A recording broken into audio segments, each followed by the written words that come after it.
Hello beautiful people, അയലത്തെ Malayali എന്ന YouTube ചാനലിലേക്ക് എല്ലാവർക്കും സുസ്വാഗതം. ഇനി നാട്ടിലെ ഓട്ടോ തൊഴിലാളികളെ മസ്താനി അപമാനിച്ചോ? അങ്ങനെയുള്ള കുറേ പ്രചാരണങ്ങൾ നടക്കുന്നുണ്ട്. എന്താണ് സത്യം? എന്താണ് സത്യം?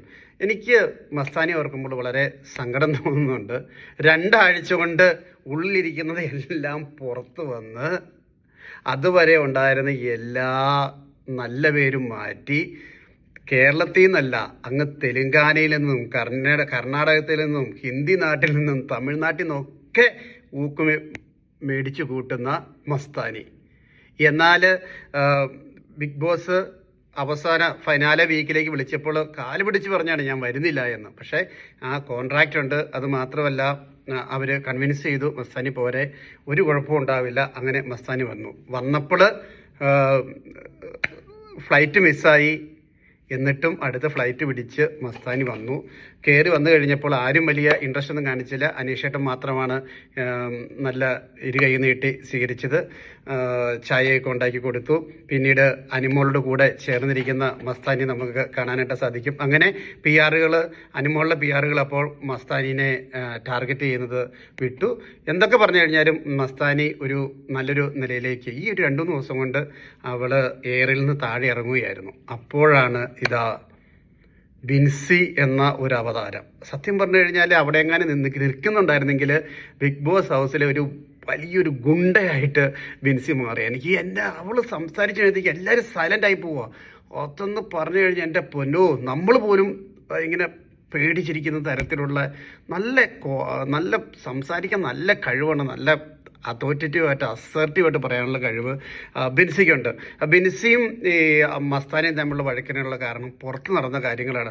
ബിൻസി ആദ്യം ഔട്ടായി കഴിഞ്ഞപ്പോൾ മസ്താനിയുടെ വെറൈറ്റി മീഡിയയിൽ ഒരു ഇൻ്റർവ്യൂ കൊടുത്തായിരുന്നു. ആ ഇൻ്റർവ്യൂ നിങ്ങൾക്ക് പോയി കാണാവുന്നതാണ്. അവിടെ വളരെ മസ്താനിയുടെ ഇൻ്റർവ്യൂവിൻ്റെ ചോദ്യങ്ങളുടെ ഒരു രീതി നമുക്കറിയാമല്ലോ. അപ്പം ഇങ്ങനെ ഇച്ചിരി ഇക്ലിപ്പെടുത്തുന്ന കാര്യങ്ങളൊക്കെ ചോദിക്കും. അപ്പോൾ ഈ തുടർച്ചയായിട്ട് ഈ അപ്പാനിയുടെ കൈ പിടിച്ചതും പെട്ടെന്ന് കൈ എടുത്തതും അങ്ങനെയുള്ള കാര്യങ്ങളൊക്കെ എടുത്തെടുത്ത് ചോദിക്കുന്നു. ബിൻസി വളരെ മനോഹരമായിട്ട് അതിന് ഉത്തരം കൊടുത്തു. പക്ഷേ അതൊരു ട്രോമയായിരുന്നു അതിനുശേഷം അവൾക്ക്. അപ്പോൾ അങ്ങനത്തെ ചോദ്യങ്ങൾ ചോദിച്ചു. അതിനുശേഷമാണ് ബിൻസി ആ ഇൻ്റർവ്യൂ പുറത്തു വന്നതിന് ശേഷമാണ് കൂടുതൽ ബിൻസി കയറിയത്. അപ്പോൾ ബിൻസി എന്ത് ചെയ്തു?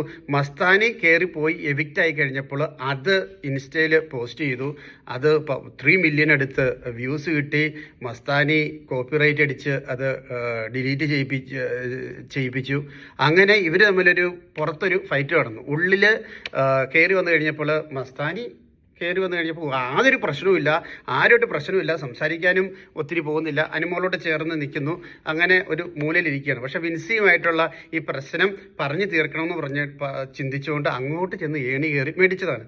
അങ്ങനെ മസ്താനി ഒന്നും ചോദിക്കുന്നില്ല, എന്താണ്ട് നമ്മൾ തമ്മിലുള്ള പ്രശ്നം നമുക്ക് പറഞ്ഞു തീർത്തുകൂടെ എന്ന രീതിയിൽ സംസാരിക്കും. പക്ഷെ ബിൻസി പറയുകയാണ്, പുറത്ത് നടന്ന കാര്യങ്ങളൊക്കെ നിനക്കറിയാലോ, നീ എന്തൊക്കെ കാര്യങ്ങളാണ് ചെയ്ത് കൂട്ടിയെന്ന് നിനക്കറിയാലോ. അങ്ങനെ സംസാരിച്ച് പെട്ടെന്ന് മസ്താനി പെട്ടെന്ന് ട്രിഗർ ആകുന്നു. അറിയാതെ ഒരു സെന്റൻസ് മാത്രം ഉള്ളിൽ നിന്ന് പുറത്തു വരുന്നു. അതുവരെ മസ്താനിയുടെ ഭാഗത്തായിരുന്നു ശരി, കാണുന്ന എന്നെ സംബന്ധിച്ചിടത്തോളം മസ്താനിയുടെ ഭാഗത്തായിരുന്നു ശരി.